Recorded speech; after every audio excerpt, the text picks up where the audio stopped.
Density. இந்த செஷன்ல நாம crowd density, கூட்ட அடர்த்தி அப்படிங்கிற ஒரு சப்ஜெக்டை பார்க்க போறோம். இந்த செஷன்ல crowd density is a critical factor in ensuring safety and comfort in various settings. பல்வேறு அமைப்புகள்ல பல்வேறு நிகழ்வுகள்ல இந்த கூட்ட அடர்த்தி என்கிற crowd density ஒரு முக்கியமான காரணி. கூட்டத்தில் உள்ளவர்களுடைய உயிர்களை பாதுகாக்கிறதுக்கும் உடைமைகளை பாதுகாக்கிறதுக்கும் அவங்கள ஒரு கம்ஃபர்ட்டா வசதியா அந்த நிகழ்வுகளை வச்சுக்கிறதுக்கும் இந்த கிரவுட் டென்சிட்டி என்கிற கூட்ட அடர்த்தி என்கிற ஒரு அடிப்படை அறிவியல் ஒரு கிரவுட் டிசாஸ்டரை தடுக்கிறதுக்கு ரொம்ப பயன்படுது. அந்த கிரவுட் டென்சிட்டியை தான் இப்போ நம்ம பார்க்க போகிறோம். கிரவுட் டென்சிட்டி மெஷர்மெண்ட், கூட்ட அடர்த்தி எப்படி நம்ம அளக்குறோம்னு கேட்டிங்கன்னா, எப்படி அளக்குறாங்கன்னா people per square meter, pp/pp by m square, a common metric to measure crowd density. இந்த crowd disaster ஒரு உலகளாவிய சவாலாக இருக்கு. இந்த சவாலை தடுக்கிறதுக்கு ஜென்ரா பயன்படுத்துகிற அறிவியல் அளவீடு, அறிவியல் கணக்கீடு இந்த கிரவுட் டென்சிட்டி. இந்த கிரவுட் டென்சிட்டியை வந்து எப்படி அளக்குறாங்கன்னா people per square metre, P P per metre square, ஒரு சதுரடிக்கு எவ்வளவு பேர் இருக்கணும் அப்படின்னு சொல்கிறது தான் அந்த கிரவுட் டென்சிட்டி. இந்த crowd density levels typically categorized as low, less than 2 pp per meter square, medium 2 to 4 pp per meter square, and high above 4 pp per meter square. இந்த கிரவுட் டென்சிட்டி லெவலை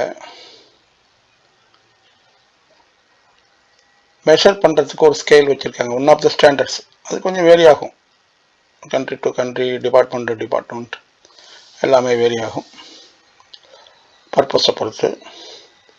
ஜென்ரல் ஸ்டாண்டர்ட் வந்து அந்த crowd டென்சிட்டியை 3 லெவலாக பிரிக்கிறாங்க. Low risk level, medium risk level and high risk level. Low risk லெவலில் வந்து ஒரு சதுரடிக்கு 2 பேர் இருந்தாங்கன்னா அந்த ஈவெண்ட், அந்த நிகழ்வு லோ ரிஸ்க். மீடியம் ரிஸ்கில் வந்து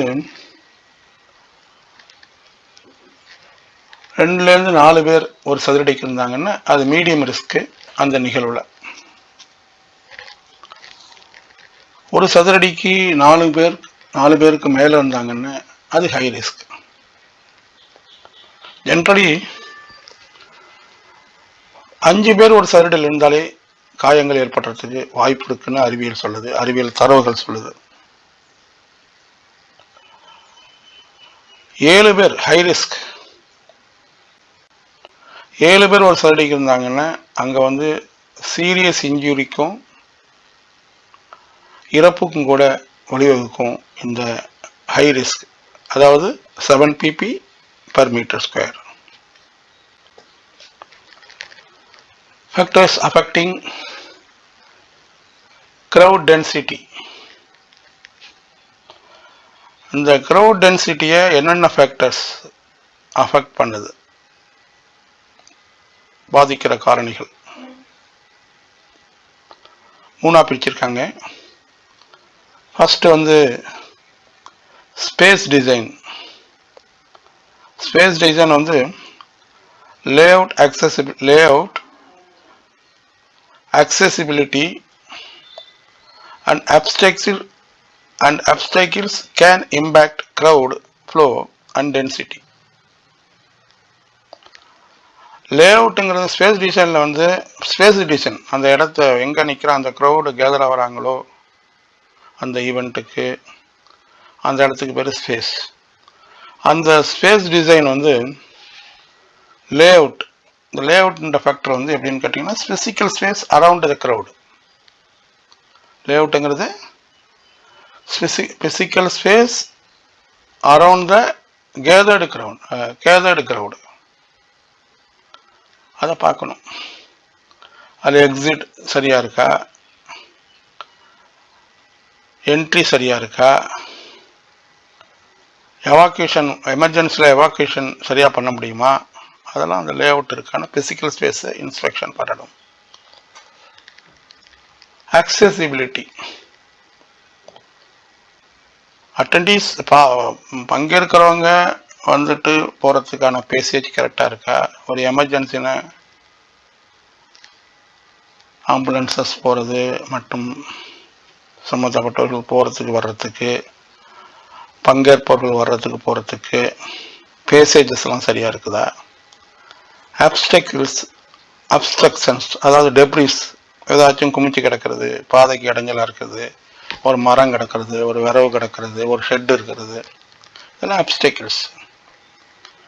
இதெல்லாம் சரியாக இருக்கா.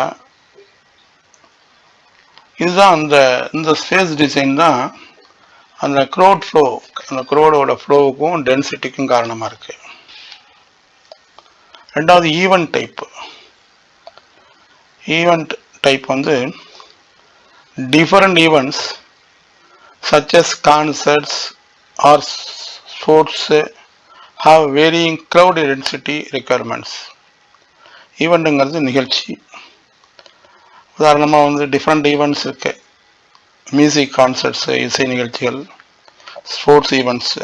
யூரோப்ஸ்லாம் பார்த்தீங்கன்னா ஃபுட்பாலு, நம்ம இப்போ இந்தியாவில் பார்த்தா கிரிக்கெட்டு, இதெல்லாம் ஸ்போர்ட்ஸ் ஈவெண்ட். இதிலெல்லாம் ஸ்டாம்பேட் ஏற்படும், க்ரௌடு க்ரஷ் ஏற்படும். அப்புறம் இன்னும் சொல்ல போனால் அந்த ரிலீஜியஸ் கேதரிங்ஸு, டென்னு, அப்புறம் பப்ளிக் மீட்டிங்ஸு. இந்த ஈவெண்ட் டைப்பும் ஒன் ஆஃப் த ஃபேக்டர். அது என்ன ஈவெண்ட்டு அப்படிங்கிறத வச்சு தான் க்ரௌட் டென்சிட்டியை டிசைட் பண்ணுறாங்க. மூணாவது ஃபேக்டர் டைம் ஆஃப் டே.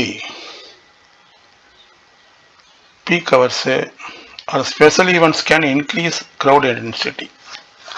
அந்த ஸ்பேஸ் மட்டும் இல்லை, டைம் ஒரு ஃபேக்டர். அது எந்த டயத்தில் வைக்கிறாங்க, எந்த காலத்தில் வைக்கிறாங்க, எந்த நாளில் வைக்கிறாங்க, பீக் ஹவர்ஸில் வைக்கிறாங்களா, காலேஜ் ஆஃபீஸ் போகிறவங்க போகிற டைமா, இல்லை வேறு ஏதாச்சும் முக்கியமான நிகழ்ச்சி நடக்கிற டைமா. அந்த பீக் ஹவர்ஸ்ன்னு சொல்கிறோம்ல, அந்த ஹவர்ஸும் ஒன் ஆஃப் த ஃபேக்டர் அந்த க்ரௌட் டென்சிட்டியை டிசைட் பண்ணுறதுக்கு, அதை பாதிக்கிறதுக்கு. சரி, மேனேஜிங் க்ரௌட் டென்சிட்டி. இந்த க்ரௌட் டென்சிட்டியை எப்படி மேனேஜ் பண்ணுறது, அதுக்கு 3 சொல்கிறாங்க. ஒன்று வந்து க்ரௌட் கண்ட்ரோல் மெஷர்ஸ், கூட்டத்தை கட்டுப்படுத்துறது. அதுக்கு வந்து பேரியர்ஸு, தடையை வச்சுருப்பாங்கல்ல, அந்த ரோட்ல எல்லாம் பார்த்துருப்பீங்க, தடை போகாமல் இருக்கிறதுக்கு அந்த பேரியர்ஸு. சைனேஜ் மீன்ஸு நுழைங்க, நோ என்ட்ரி, இங்கே அதிகமாக டேஞ்சர் இருக்குது, இங்கே வந்து ஒரு மின்சாதனம் இருக்குது, ஜென்ரேட்டர் இருக்குது, டிரான்ஸ்ஃபார்மர் இருக்குது, இங்கே வந்து பக்கத்தில் குளம் குட்டை இருக்குது, பக்கத்தில் ரிவர் இருக்குது, அதுக்கெல்லாம் சைனேஜ் பார்த்துருப்பீங்க. இங்கே வந்து புதை மணல் இருக்குன்னு ஒரு சைனேஜ் வச்சுருப்பாங்க, அதெல்லாம் signages. And crowd management personnels. Crowd management personnel can help regulate crowd flow. அந்த க்ரௌட் ஃப்ளோ வந்து க்ரௌட் மேனேஜ்மெண்ட் பர்சனல்னா அதுக்குன்னு ட்ரைனிங் பண்ணவங்க, அதுக்குன்னு சேஃப்டி இண்டக்ஷன்ஸ் எடுத்தவங்க, அவங்களுக்கு தெரியும் அந்த பர்பஸ்க்காக ஈவெண்ட்டை மேனேஜ் பண்ணுறதுக்கு அதுக்குன்னு ட்ரைனிங் பண்ணியிருப்பாங்க. அதில் ப்ரொஃபஷனல்ஸாக இருப்பாங்க. என்ன பண்ணணும் என்ன பண்ணக்கூடாதுன்னு டூஸ் அண்ட் டோன்ட்ஸ்லாம் அவங்களுக்கு தெரியும். ஒரு க்ரௌட் கண்ட்ரோல் அவங்களுக்கு தெரியும். ரெண்டாவது capacity planning. ensuring venues are not overcrowded and have adequate facilities. அந்த ஈவெண்ட் நடக்க போகிற இடத்துக்கு கூட்டம் மிக அதிகமாக இல்லாமலும் ஓவர் க்ரௌட் ஆகாமலும் அடிக்குவேட் ஃபெசிலிட்டிஸு, தேவையான தண்ணீர் வசதி, அவங்க ஓய்வு எடுக்கிறதுக்கு நிழல் தரணும், காற்றோட்டமான இது மாதிரி அடிக்குவேட் ஃபெசிலிட்டிஸ். ஓவர் க்ரௌடட் எப்போ ஏற்படுது? அந்த க்ரௌட் வந்து நெவிகேட் பண்ணி போகிறப்ப அந்த க்ரௌடில் வந்து ஒரு சடன் க்ரௌட் சர்ஜ் ஏற்படுறப்ப அங்கே உள்ள அட்டெண்டீஸ் இண்டிவிஜுவல் அவன் செல்ஃப் டிசிப்ளினாக இருந்தாலும் ஒருத்தவன் செல்ஃப் டிசிப்ளினாக இருந்தால் கூட இன்னொருத்தவன் வந்து வேறு மாதிரி நடந்துக்கிட்டாலும் விபத்து ஏற்படுறதுக்கு வாய்ப்பு இருக்குது. அது அந்த இடத்த வந்து கரெக்டாக பிளான் பண்ணிக்கணும். Ensuring venues are not overcrowded. மூணாவது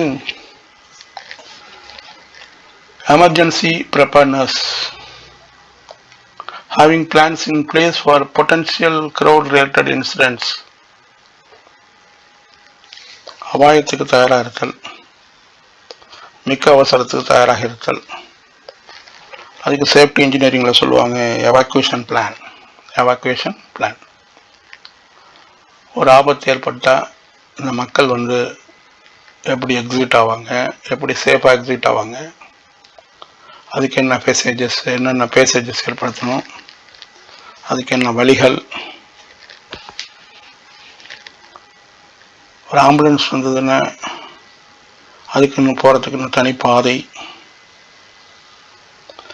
ஒரு எமர்ஜென்சி ஏற்பட்டது, ஒரு டிசாஸ்டர் ஏற்பட்டது, ஒரு க்ரௌட் டிசாஸ்டர் ஏற்படுத்தினா எப்படி ஹேண்டில் பண்ணுறது, இதுதான் emergency preparedness.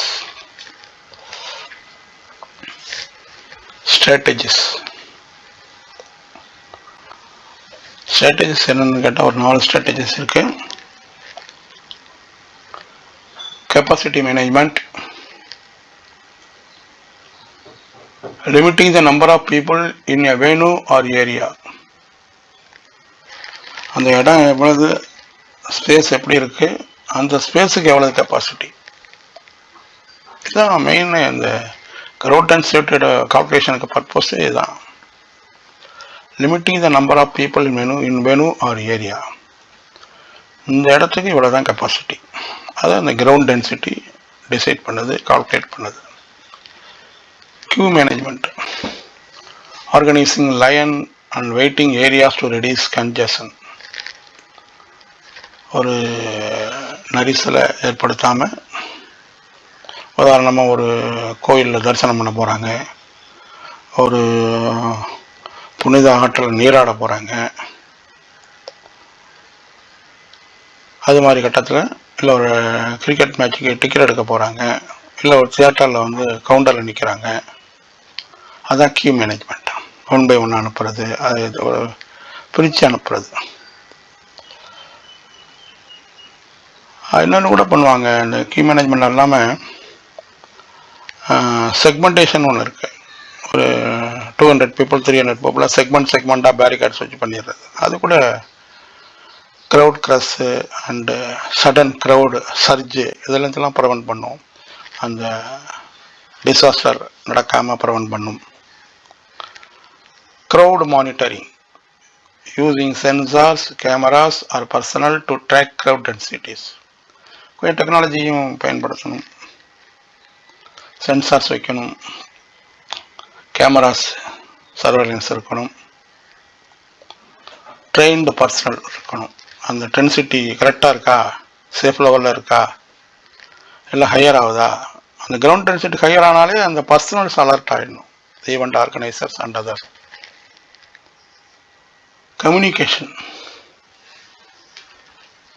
providing clear information to attendees about crowd condition and safety. அட்டெண்டீஸ்ங்கிறது இங்கே பங்கேற்பாளர்கள், ஆடியன்சஸ்.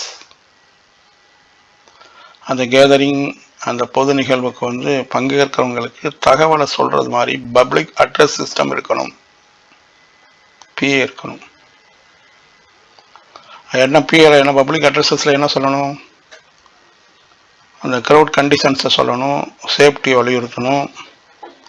ஆனால் அவன் இண்டிவிஜுவல், அவன் செல்ஃப் டிசிப்ளினாகவும் இருக்கலாம், டிசிப்ளின் இல்லாமலும் இருக்கலாம். கூட்டத்தில் ஒருத்தவங்க செல்ஃப் டிசிப்ளினாக இருந்தால் இன்னொருத்தவங்க வேறு மாதிரி இருந்தால் ஒன்றும் பண்ண முடியாது. அதனால் clear information, providing clear informations public address system மூலமாக, அங்கே நிற்காதீங்க, அங்கே கூட்டமாக இருக்கு போங்க, அங்கே ஒதுங்கி நில்லுங்க, கொஞ்சம் வழிபடுங்க, ஆம்புலன்ஸ் வருது. இதுதான் கம்யூனிகேஷன் சிஸ்டம்ஸ். அதுக்கு வந்து பர்சனல் சொல்கிறதுக்கு வந்து ஈவெண்ட் ஆர்கனைசர்ஸ் அண்டு அட்டெண்டீஸும் கொஞ்சம் கோஆப்ரேட் பண்ணணும்.